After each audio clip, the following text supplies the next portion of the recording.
I think a lot of artists have that issue. It took like a month to like get my first sale. It was pretty pathetic. I think I made like $850 in 3 hours. What advice do you have? Don't quit your day job. Hi everyone, welcome to this week's episode. I'm so excited today because we have our very own first guest, Jen Wang, my entrepreneurial and very inspiring friend. So Jen, welcome.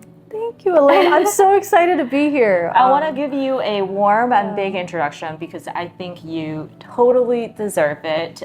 You recently quit your full-time corporate job and became a small business owner focused on printing business on Etsy. Is that right? Yep, that's exactly it. Well, that's super exciting and congratulations. Thank you so much. We are so excited to have you on the channel. We're going to be asking you a bunch of questions. Probably we'll start with some softball questions first, and then we're going to get to know your entrepreneurial journey, the good, the bad, the highs and the lows.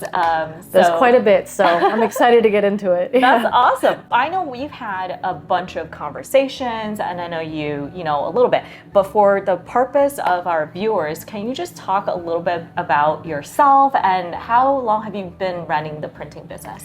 Sure. Hi, guys. I'm Jen. I am an artist, painter, working out of Brooklyn, New York, and I own, like Elaine said, a print shop.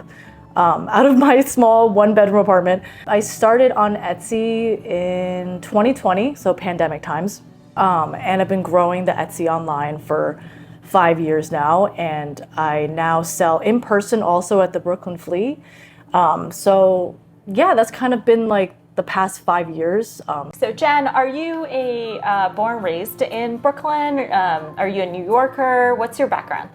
I was born in Queens, Flushing, Queens, New York, and I was raised mainly in New Jersey, but I've lived in New York City now for 13 years. Okay. Yeah. I feel like the first time I met you, right, your artsiness was just like, filling the entire air and just jumping out. So is that how you kind of got into this whole printing business? And I think you were telling me about your passion for art and everything. So tell us a little bit more about that. Sure. So my grandfather actually taught me how to paint when I was maybe 5 years old. I think it was like the only way to keep me like quiet at the time. But so I've been painting now for basically like my whole life. And so, I had stacks and stacks of these paintings that like show like a progression of like, skills and time and age, and I didn't really know what to do with them. Like I think a lot of artists have that issue. They have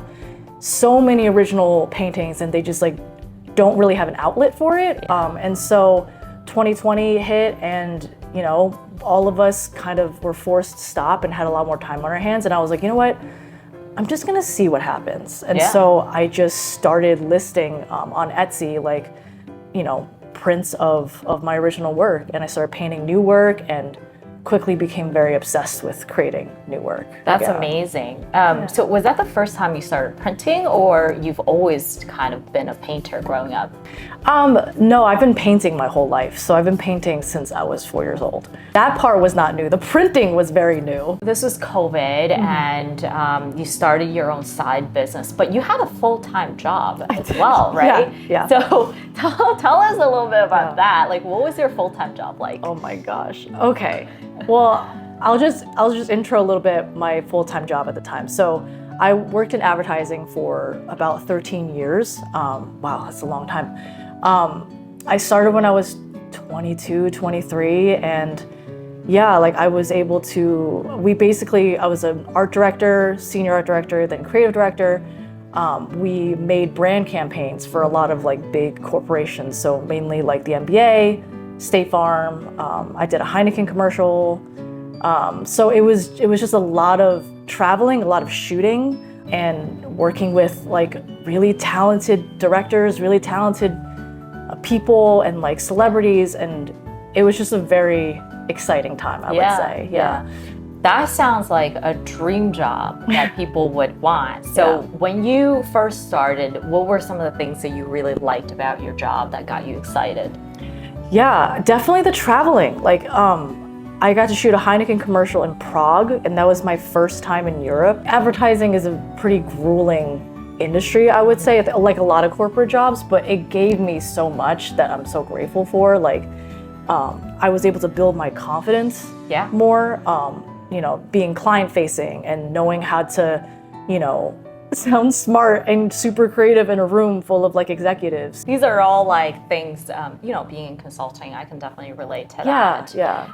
At the same time, you know, I have a question myself. Like, I wanted to start my own side hustle when I was in consulting, but I just did not have the energy to do so. So I am so curious how, I guess, what motivated you starting your own side printing business while managing such a demanding job? It was really tough. Like, I'm not gonna lie to you. I would wake up probably 6:30, 7 a.m. every morning, and I would fulfill Etsy orders. I would just, you know, fill as many, print and like pack, because I print, pack, and ship everything.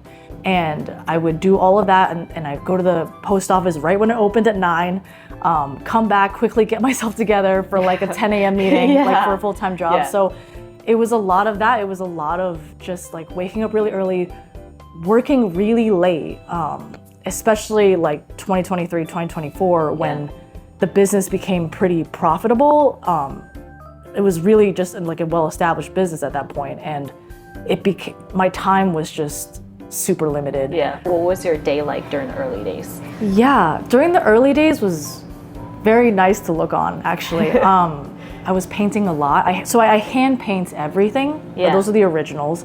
And then I scan them in and I make prints in different sizes, right? Because a lot of people, you know, their budgets are different, or they want like a big splashy version or whatever. So I like to make as many different sizes as possible, but it always starts with like hand painted work. I can't help but I was kind of creeping on your Etsy website, and I asked you to bring a bunch of your original prints. Where did you get the inspirations from? Okay, so these are originals. So obviously I'm Asian, I'm Chinese American, and I draw a lot of inspiration there. You know, like growing up, my grandparents collected chinazery, like vases. My dad still collects that. So just seeing this around the house and like trying to find a way to like, I guess, modernize like the Chinese American aesthetic. And you know, Japanese American aesthetic. So just trying to find like, I don't want to say palatable, but like fun and like easy ways for people to like hang Asian American work like in their homes. So I love color, obviously. Ooh, this is so fun. I know. I love painting food. You know, like food in Asian culture is like so important. So I paint a lot of food. But yeah, like it's really just focusing on, you know, honestly, things that make me happy.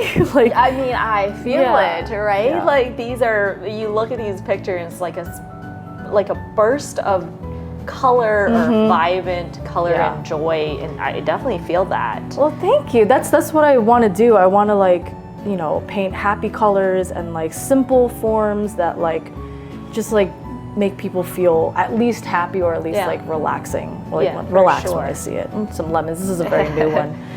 This is my favorite. Oh, thank you. Yeah, this is one of my favorites too.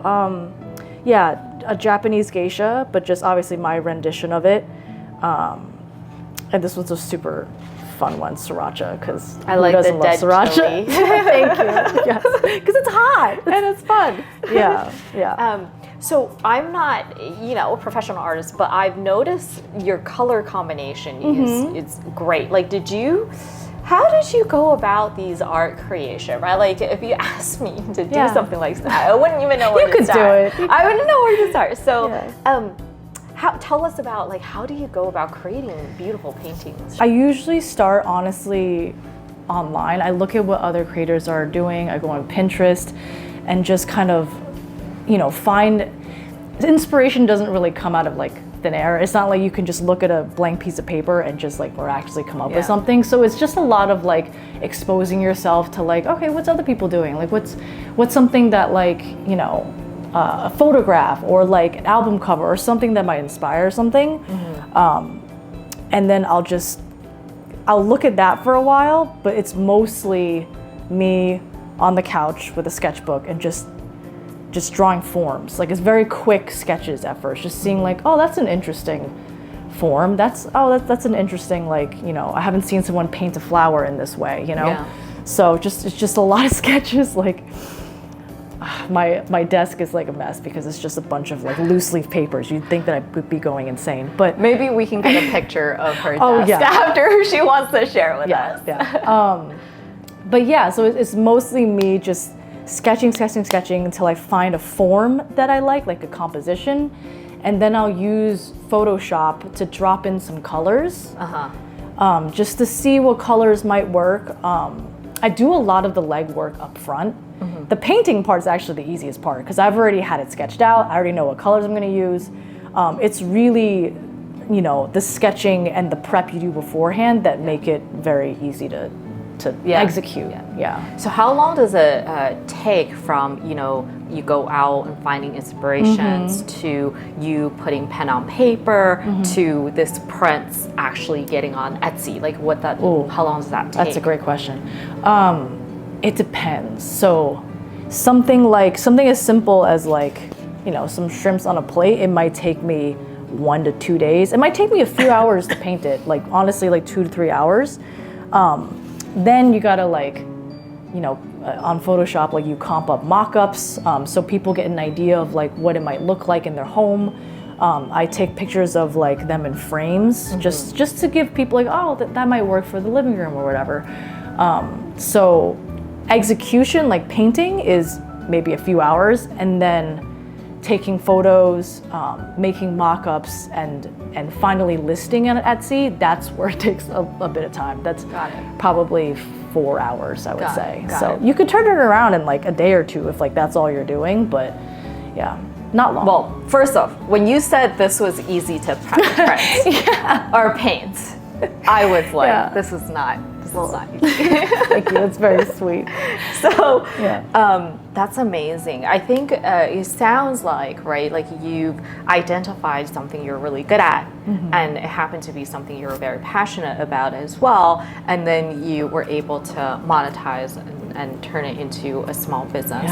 So I think that is incredibly inspiring, and I think a lot of people out there would love to do the same. When you first started exploring this small business path, there were many platforms that you could have went on to sell your prints, right? But you chose Etsy. Was that on purpose, or like did you evaluate other platforms? It was on purpose. So Etsy is an online marketplace where you are already guaranteed a certain amount of foot traffic, right? You know, the reason why I didn't choose like just starting up a Shopify store or just like going full organic is because I needed more eyes on it. I didn't have money at the time to pay for advertising, right? Like all these big corporations. So Etsy was like a no-brainer. It was like, okay, people shopping on Etsy are looking for art. They're specifically there to buy something special and handmade and unique for their home. So it just felt like a really perfect fit. Yeah, honestly, it was just that. And what was like the growth trajectory like, right? Like, I imagine day one you put up some prints and there's probably not a lot of foot traffic. No, that's exactly right. Yeah, no, I think it took like a month to like get my first sale. It was pretty pathetic. But a month is actually not that long. You're generous. It was hard. I will say that like the hardest thing is making something out of nothing. That first sale was the hardest sale I've ever made because people are trusting you based on no reviews. I think I started with like 10 prints. I just listed like 10 prints up. But it was also, looking back, like such a rewarding time too, because like I think when I got my first sale, I was like, oh my God, like someone wants to put this in my home, in their home. Believe, like, believe in you. Yes, someone believes in me and someone likes this enough to purchase it, give me money dollars, and like put it in their home. That's amazing. And so it was a time. I mean, like if I got like at the time like 5 orders a week, I would be through the roof. I'd be ecstatic. Ecstatic. But now, now it's like 90 in a month, 100, just online sale. First customer. Did you try to reach out to them or like talk to them? Like, did you interact with them at all? I wrote him. a handwritten like letter.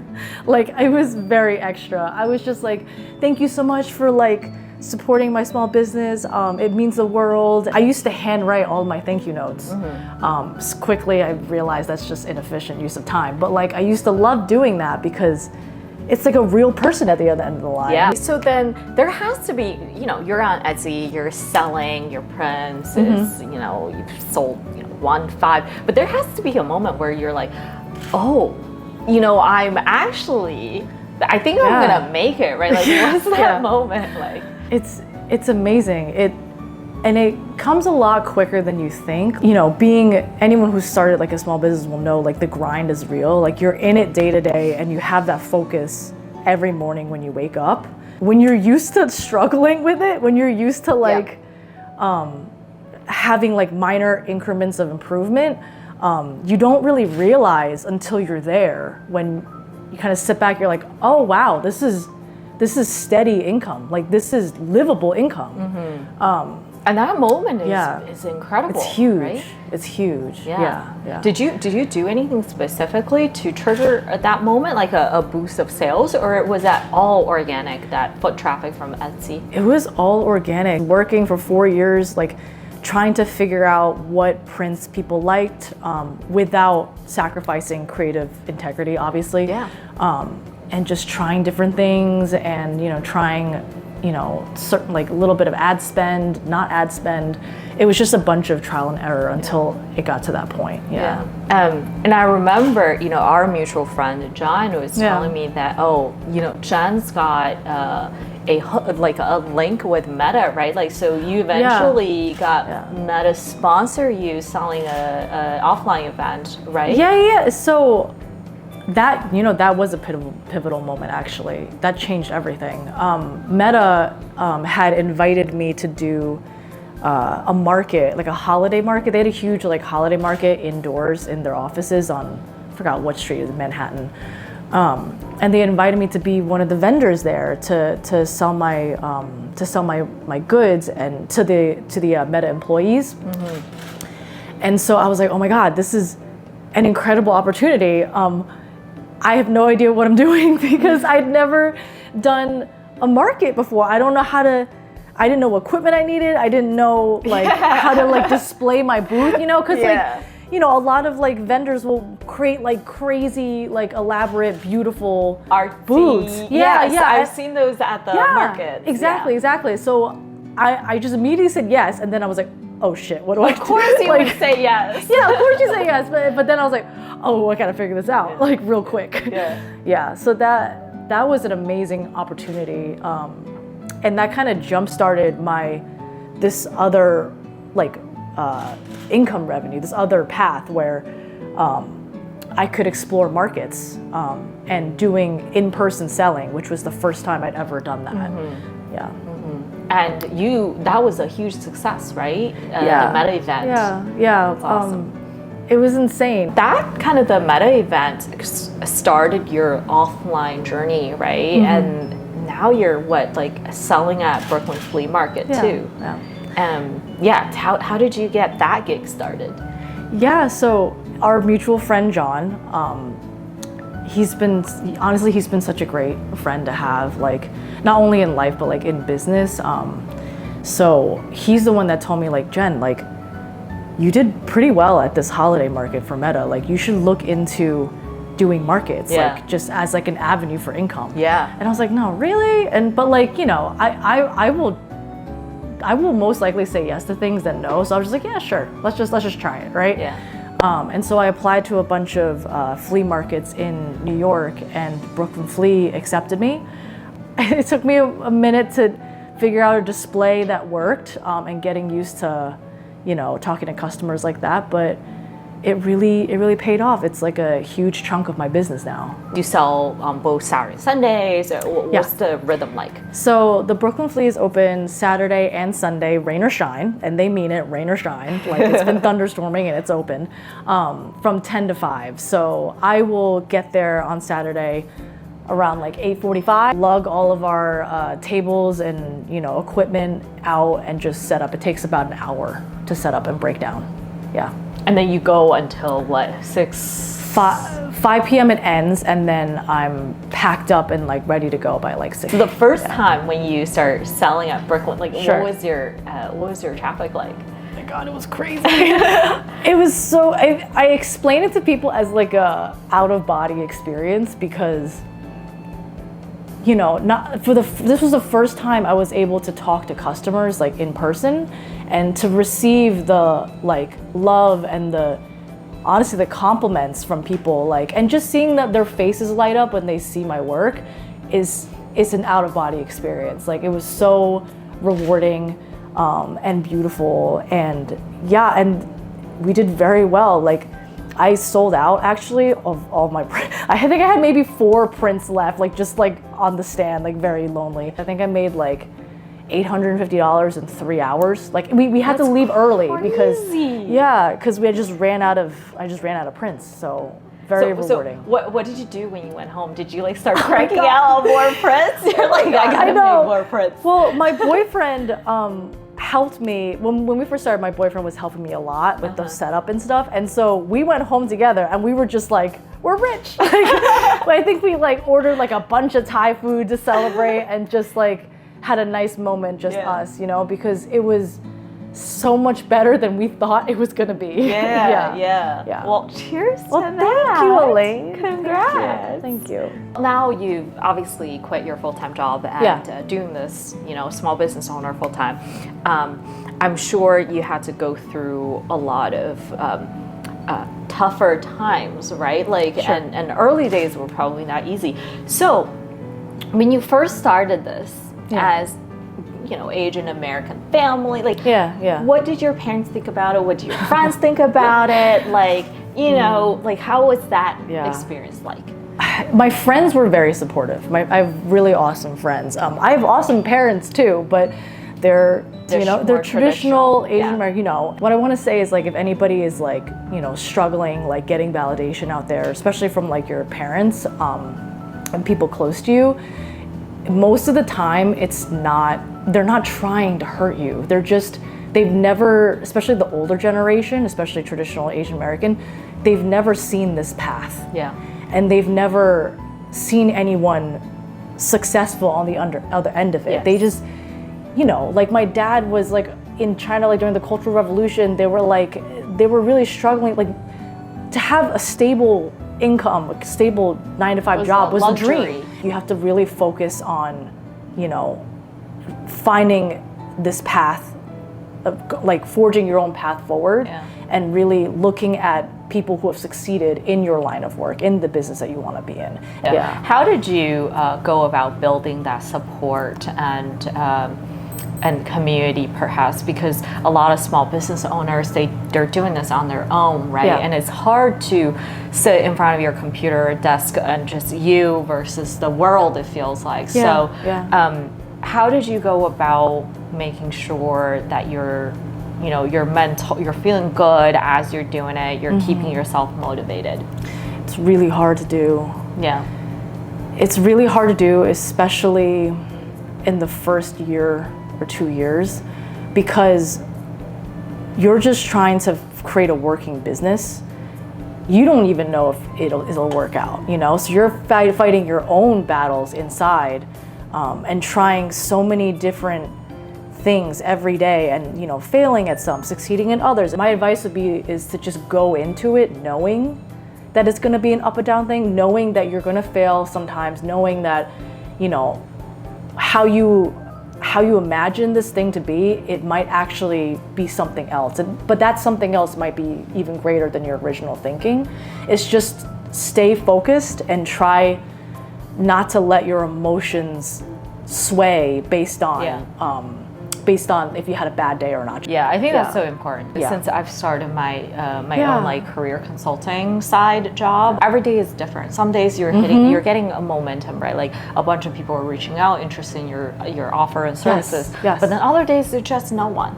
And that roller coaster, you almost feel like, oh my God, why am I so emotionally unstable? And sometimes it's like, it's not about your parents telling you it's gonna work. It's not about your friends telling you it's gonna work. It's you have to believe in yourself and bet on yourself to go through this path. 100%, 100%.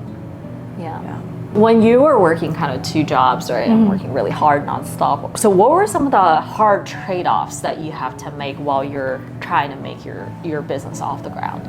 First of all, it's the time management, obviously. You're working basically 2 full-time jobs because even if you're just starting out, you're constantly researching, you're doing your homework, you're trying new things, like it's a full-time job. And so for me personally, it was giving up a lot of like, you know, parties. Like my week, you only have 2 days, if you think about it, Saturday and Sunday, to just focus on your craft and focus on the business without distractions when you have the energy to. And so I really didn't want to wake up hungover and like lose like half the day to that, or and so it was a lot of giving up like parties, no Sunday brunch for me. I honestly was so obsessed with this business, and I mean it when I say obsessed. Like I cared about it more than I cared about sleep. Like I cared about it where I got consistently 6-7 hours of sleep like daily. So there's a lot of I don't want anyone to like have it be misconstrued. It's a lot of trade-offs. So sometimes when you're trying really hard and going all in your career, right? But like your mental wellness also depends on your social life, your home life and stuff like that.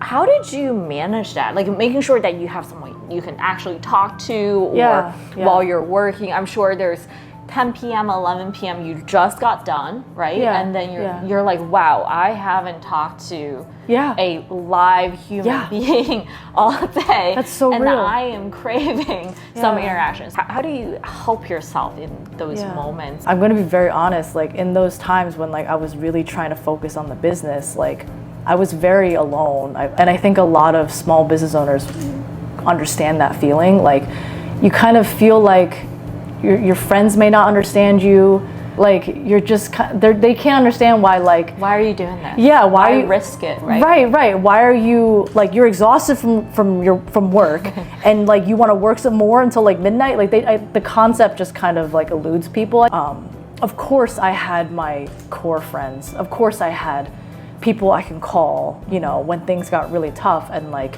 of course I made time for people who really matter to me. But those acquaintances, like those coworkers that like you just kind of like say hi to, and like I wouldn't let those go. I would not give anyone the time of day. Like it was me, my boyfriend, and like my best friends I can count on like one hand. Yeah, that makes a lot of sense. What's your social life like now? So much better.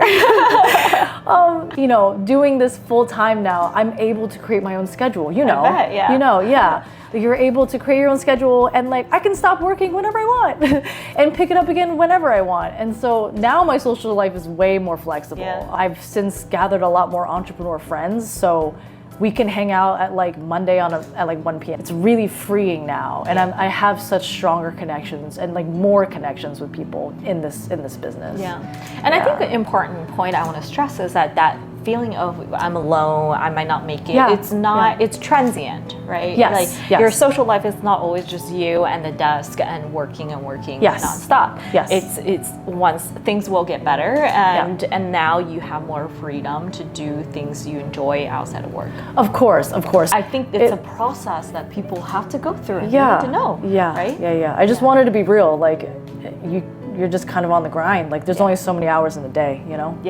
Makes sense. A lot of people who watch our videos, they're thinking about quitting. You obviously did the right thing. You worked really hard and you worked 2 jobs, and then you transitioned to quitting. Right. So do you have any advice to those who are contemplating, not happy with their job, thinking about quitting? What advice do you have? Don't quit your day job. like do not quit. Please do not quit. If you can listen to one thing from this entire show, from this entire podcast, do not quit your day job. I know, look, this is just my opinion, like, and it can be wrong. That's fine. I'm fine being wrong. But I feel like I've been seeing a lot of content recently about like these like rich entrepreneurs like telling you like, no, you got to put 100% effort into this. You got to put all your life savings into things, and like, you know, it's like it's make or break. Don't have a safety net, you know, or you're gonna rely on it. To me, like, I want to be able to get like an oat latte if I wanted to. I don't believe in suffering, is what it is. Why not have your day job finance your side business, right? Exactly. Yeah. And try to hold out as long as possible until you find a working business. Like, I think you need to establish a working business first. Like, you know, make steady income. You can eat off that income, and then you take that dive. Because if you quit too soon, I believe that like it's too much pressure. Yeah. I believe that it's really sink or swim. It's financial pressure, it's emotional pressure you're putting on yourself. Every low will feel so super low, you know? I don't want anyone to like, you know, Be in that. yes, be in that kind of Yeah. fight or flight mode. Yeah. Okay, that's a big one. So don't quit your job. What other advice do you have? In the beginning, when you're just trying to figure out a working business, my advice would be to not tell people about it. I know it's hard because you want the validation from your friends and your family that you're on the right path, right? That they believe in you, all the stuff that you want to hear. But the truth is, you have to find that within yourself. You have to get up every morning with the same dream until you achieve it. And I know that sounds, you know, cliche or whatever, but you just never know, you know, the limiting beliefs that other people have that they're putting and like projecting on you. Yeah. I love that phrase, by the way, limiting beliefs. I'm gonna steal that. But and you don't, especially at that stage when like it's so up and down, like you're still in the infant stage, you're so vulnerable, and you don't have the confidence in the business yet. Like, you really don't want to take in negativity of any kind. Adopt like a figure it out mindset. And then when you gain a little more confidence, then tell your friends and family. I would say protect like this dream that you have for as long as possible until you feel good about it. Yeah. Sometimes you just feel like there's this calling. You were very, very determined from day one. Like, what motivated you? I know exactly when it was that when I received that calling. We were shooting something for Samsung, my day job in advertising. We were looking at illustrators, and the head client at Samsung didn't like the illustrator that we had hired, and he was just like not happy with it, and like we were all panicking. And I remember just being like, you know what, give me 40 minutes, let me just sketch something up and see if you like it, and just getting more hands-on with it instead of like trying to make this illustrator make magic happen. And so I came back, and the sketch that I had did, we were doing this outside huge mural outside of a coffee shop. The client happened to like it a lot, and I think that moment was super important because I went back to my instincts, right, my roots, which was get hands-on, get a piece of paper. That was when I realized, okay, I want to be on this end of things. I want to be the hired illustrator. I don't want to be the person like calling the shots and like, you know, giving instruction and creative direction. No shade. If that's what you like, that's what you like. But I felt in that moment, I was like, wow, this past 40 minutes of just me sketching like on this couch like was way more gratifying than any moment at my job at the time. So I think that's when I received that calling, and it really sunk in like, man, this is what I want to do. I don't want anything to do with corporate. Yeah. You know, moments like that, we call it in China, we call it the flow moment. Oh. And when you are in that flow moment, time just flows. Stops. Exactly. It stops or flows. And you don't feel like you're working anymore. You're fully devoted to the present moment. Honestly, you want to find a career that maximizes those flow moments for you. Work doesn't even feel like work anymore, right? No. You're so right. You lose yourself. Yeah. And all of a sudden it's like 6 p.m. and you're like, where did the time go? Yeah. It's a beautiful thing, especially in this day and age when everything's so tense. It's a beautiful way to escape. What's your vision for the future? That's such a big question. Well, I actually just signed the lease to a new studio. Well, congrats. Thank you so much. I'm very excited about it. It's a gorgeous like artist loft in Bushwick. I'll have so much space to actually work, and you know, I've outgrown every studio apartment I've ever you know, had the business in. So this feels like something I can grow into. So it's setting up my studio. That's what I'm going to be doing first and foremost, and potentially hiring this year. I think I would love to hire a studio assistant just to help with fulfillment and the day-to-day, so I can focus on painting. Because, you know, like I didn't start out to be the best like print shop. I wanted to be an artist. So I would love to hire and get back to like painting most days instead of just some days. You know, a lot of us are thinking about quitting our day job so that we can pursue that freedom and do what we like to do. Right. And I think it's incredible you happen to be in this moment where you worked really hard, and now you've earned yourself the luxury of focusing on what you love to do, which is painting, and give some of the, you know, the annoying logistical administrative stuff to other people. And so I think it's an incredible moment that you're able to earn for yourself. Thank you, Elaine. That means a lot. That means a lot, honestly. It's incredible that what you're able to do, right? Like you identify what you're really good at, which is painting, and you wanted to do that since you were a child, right? And then you made it work. You have this business sense as well. It's truly a magical intersection. Because if you only love something but you're not very good at monetizing it, it doesn't work. It stays a hobby. So Jen's gonna be at the Brooklyn Flea Market every Saturday all day, right? So make sure you stop by and say hi and support her printing business. Please come say hi. If you enjoy this episode and you want to see more creatives becoming small business owners, make sure you subscribe and like for more episodes in the future. Until next time, bye. Bye.